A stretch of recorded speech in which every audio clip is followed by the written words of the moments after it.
Marvel cinematic universe के बहुत ज्यादा फास्ट एक्सपेंड होने की वजह से अब हमें सिर्फ हीरोज विलन्स के अगेंस्ट नहीं बल्कि हीरोज भी हीरोज के अगेंस्ट काफी ज्यादा फ्रीक्वेंटली देखने को मिलेंगे और इसके अंदर काफी सारी एपिक बैटल्स हमें आने वाले एमसीयू के प्रोजेक्ट्स के अंदर देखने को मिल सकती हैं। तो हे गाइस, कैसे हैं आप लोग? मेरा नाम है दीपक और आज की इस वीडियो के अंदर मैं मार्वल ड्यूड 2.0 के साथ मिलकर आपको ऐसी टॉप 10 बैटल्स के बारे में बताऊंगा जो हमें आगे चलकर एमसीयू के अंदर देखने को मिल सकती हैं। मगर वीडियो में आगे बढ़ने से पहले आप नीचे कमेंट्स के अंदर जरूर बता देना कि आप एमसीयू के अंदर आगे चलकर कौन सी बैटल देखना चाहते हैं और देखते हैं कि इस वीडियो के अंदर हमने उस बैटल को इंक्लूड किया है या नहीं। So now all that being said, without wasting any more time, let's just jump into it.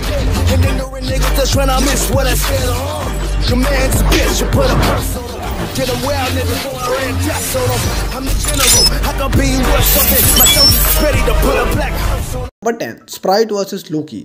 ये दोनों कैरेक्टर्स आपस में बहुत ज़्यादा सिमिलर है, चाहे हम इनकी पावर्स और एबिलिटीज़ की बात करें। अब लोकी जो है उसको उसका प्यार मिला तो सही, लेकिन हम सबकी तरफ उसका चूतिया कट गया।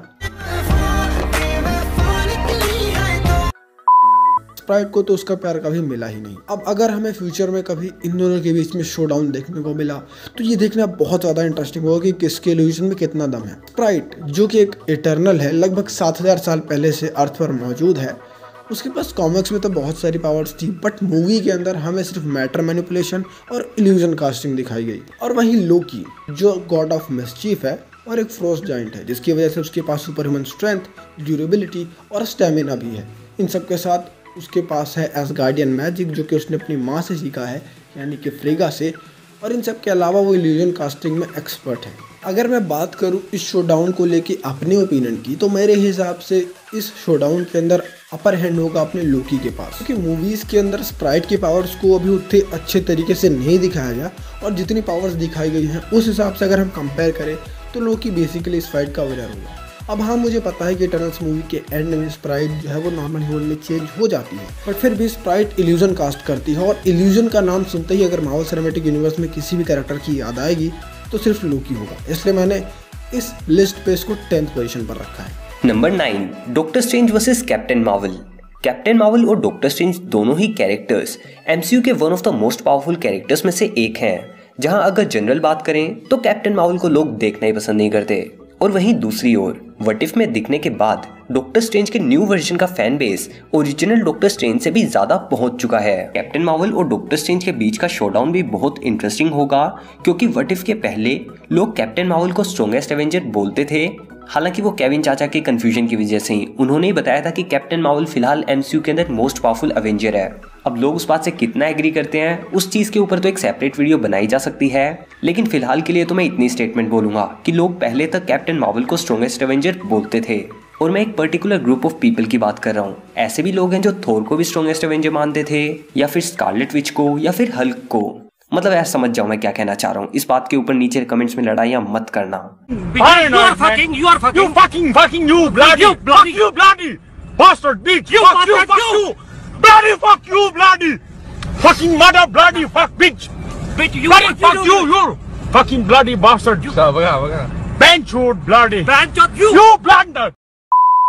तो मेरा ओवरऑल कहने का मतलब यही है कि ये देखना काफी इंटरेस्टिंग होगा कि आखिर इस फाइट के बाद कैप्टन मार्वल डॉक्टर स्ट्रेंज से नीचे जाएगी या पोजीशन को होल्ड करके रखेगी। आपको इस बारे में क्या लगता है मुझे कमेंट्स के अंदर नीचे जरूर बताना। और कैप्टन मार्वल एक ओवरपावर्ड सुपर हीरो है जिसको अपनी पावर्स मिली थी टेसरेक्ट की मदद से कैप्टन मार्वल मूवी के अंदर। और कैप्टन मार्वल अपनी बाइनरी फॉर्म में स्पीड ऑफ लाइट से भी फास्ट ट्रैवल कर सकती है। इसके पास photonic blast, energy absorption, flight, super human strength, durability, stamina और सुपर एजिलिटी जैसी पावर्स मौजूद हैं। अफसोस इतना सब कुछ होने के बाद भी व्हाट इफ के एपिसोड के अंदर वो थोर के हैमर के नीचे दब गई थी। और वहीं डॉक्टर स्ट्रेंज जो कि सोर्सरर सुप्रीम है, उनके पास मैजिक में मास्टरी है, क्लोक ऑफ लेविटेशन है, मिरर डायमेंशन और एस्ट्रल फॉर्म में जाने का एक एलाइट पास भी। तो हाँ, मेरे अकॉर्डिंग तो अगर इन दोनों के बीच बैटल होती है तो मैं तो डॉक्टर स्ट्रेंज को ही जीतते हुए देखना चाहूंगा। Number 8, सांग-ची versus थीना। इन दोनों ही कैरेक्टर्स की पावर्स कॉस्मिक पावर पर बेस्ड हैं। चाहे हम बात करें थीना के वेपन्स की या फिर सांग-ची के 10 रिंग्स की, तो फ्यूचर में कभी हमें इन दोनों के बीच का शोडाउन देखने को मिलेगा तो ये देखना बहुत इंटरेस्टिंग होगा कि कौन कॉस्मिक पावर को अच्छे तरीके से मास्टर कर पाता है और उसके फुल पोटेंशियल पर उसे यूज़ कर पाता है। एक तरफ है मेरी थीना जो कि एक इटर्नल है, जिसकी वजह से उसके पास super human strength, super human durability और सुपर ह्यूमन स्टैमिना अवेलेबल है। जैसा कि आपने ट्रल्स मूवी के अंदर देखा भी होगा कि उसने गिलगमेश का एक पंच खाने के बाद कुछ ही टाइम बाद वो वापस होश में आ जाती है, उससे ज़्यादा कुछ डैमेज नहीं होता उससे।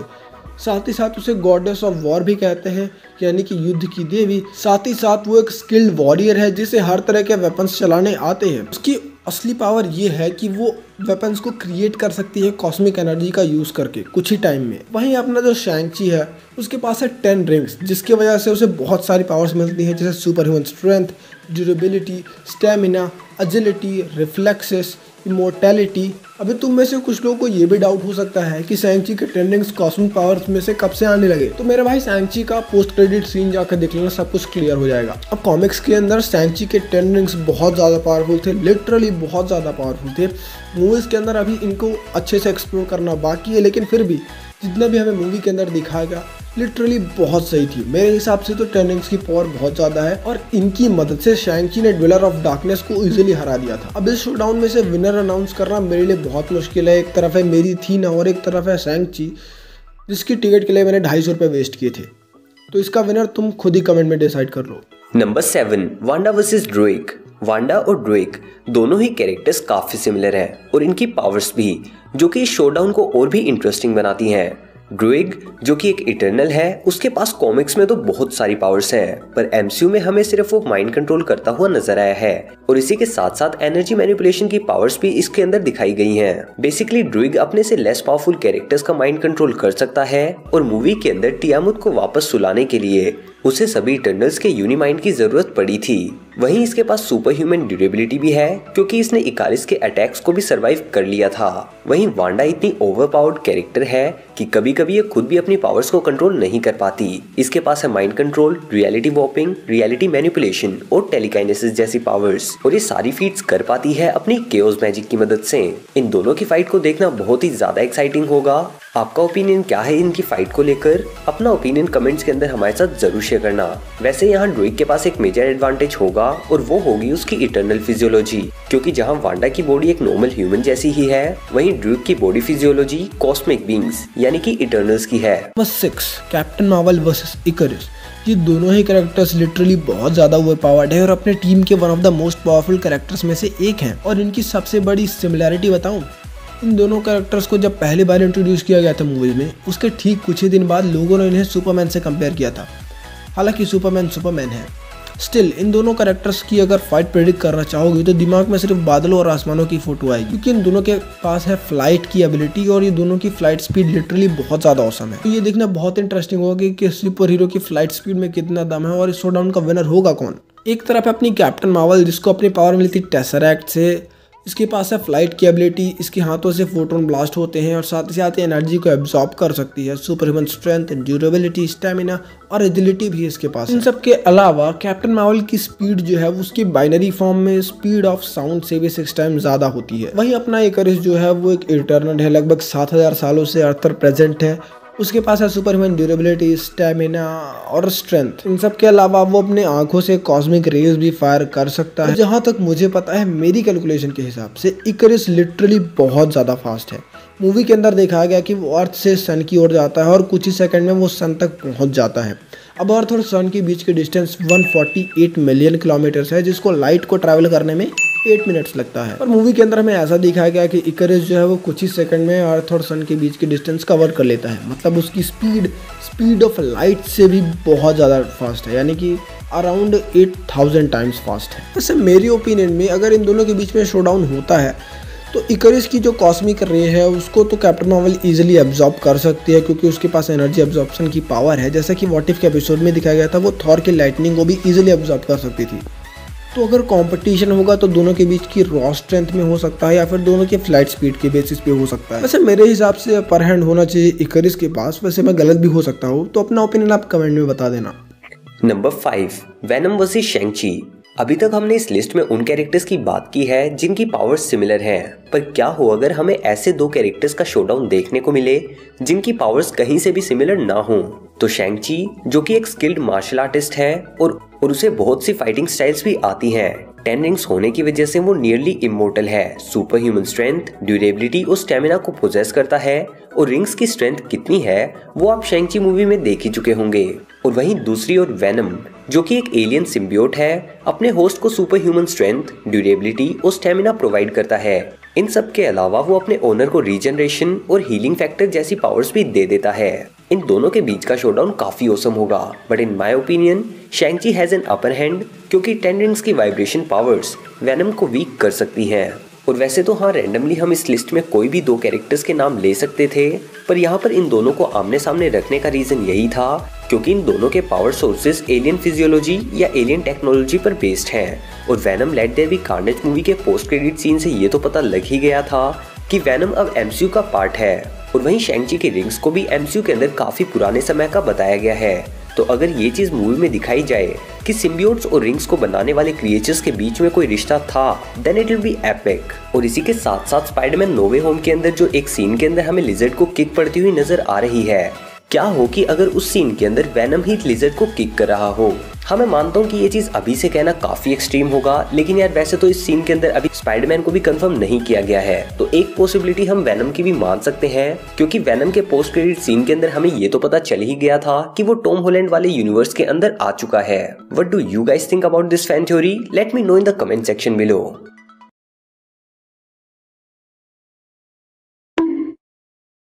Number 4, Makkari versus Spiderman.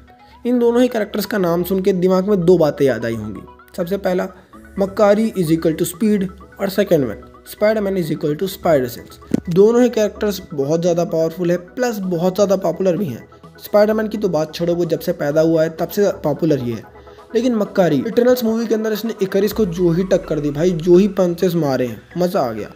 हर एक बंदा इस कैरेक्टर का फ़ैन हो गया, इस कैरेक्टर का एक भी हेटर नहीं होगा। बेसिकली मक्कारी एक इटर्नल है जो कि सुपर स्पीड को अचीव कर सकती है, मतलब बहुत फास्ट वो रन कर सकती है।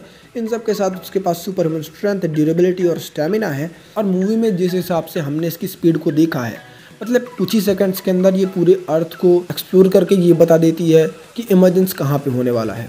तो इस बेसिस पर अगर इसकी स्पीड को हम फाइंड आउट करें तो इसकी स्पीड ऑफ साउंड से ज़्यादा ही होगी। कॉमिक्स के अंदर इसकी स्पीड और भी ज़्यादा है, बट हम मूवी वाले वर्जन को लेंगे। So it is safe to say that Makkari can travel 6 to 10 times faster than speed of sound. और वहीं दूसरी तरफ अपना फ्रेंडली नेबरहुड स्पाइडरमैन, जिसके पास है super human strength, durability, stamina, reflexes और एजिलिटी। इन सब के साथ वो अपने हाथों से वेब शूट कर सकता है, और लेटेस्ट स्टार्क टेक्नोलॉजी की वजह से वो अराउंड 500 से भी ज़्यादा वेब शूटर कॉम्बिनेशन को यूज़ कर सकता है। अच्छा, इस फाइट के अगेंस्ट स्पाइडरमैन का सबसे बड़ा हथियार होगा उसका स्पाइडर सेंस। स्पाइडरमैन की मूवीज में हमें स्टार्टिंग से देखने को मिलता आया है कि स्पाइडर सेंस स्पाइडरमैन का सबसे बड़ा हथियार रहा है।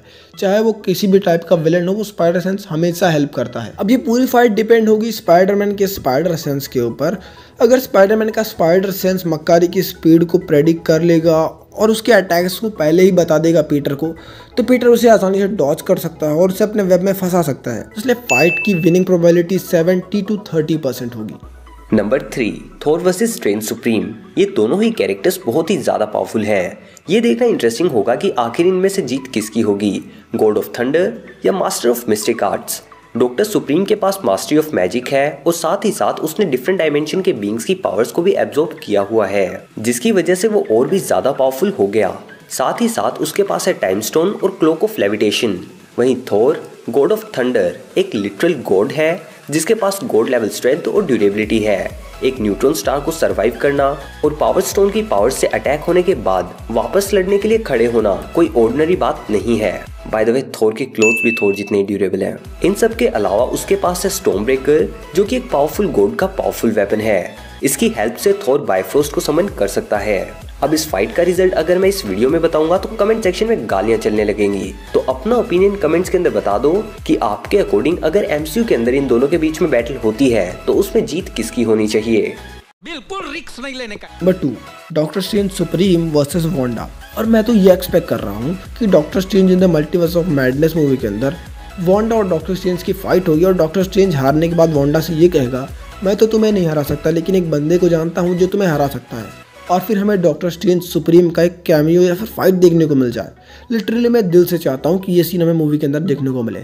बाकी तुम अपना ओपिनियन कमेंट में बता सकते हो। तो इस फाइट का विनर प्रेडिक्ट करना बहुत ज़्यादा मुश्किल हो जाएगा और साथ ही साथ इस फाइट को देखना और भी ज़्यादा इंटरेस्टिंग हुआ क्योंकि वांडा एक ओवर पावर्ड कैरेक्टर है और डॉक्टर स्ट्रेंज सुप्रीम एक बैड एस कैरेक्टर। इस फाइट में हो सकता है कि ज़्यादातर चांसेस डॉक्टर स्ट्रेंज सुप्रीम के ही हो क्योंकि वो व्हाट इफ के ग्रैंड फिनाले के अंदर इन्फिनिटी स्टोन्स को अच्छी तरीके से टक्कर दे रहा था, तो वांडा किस खेत की मूली है।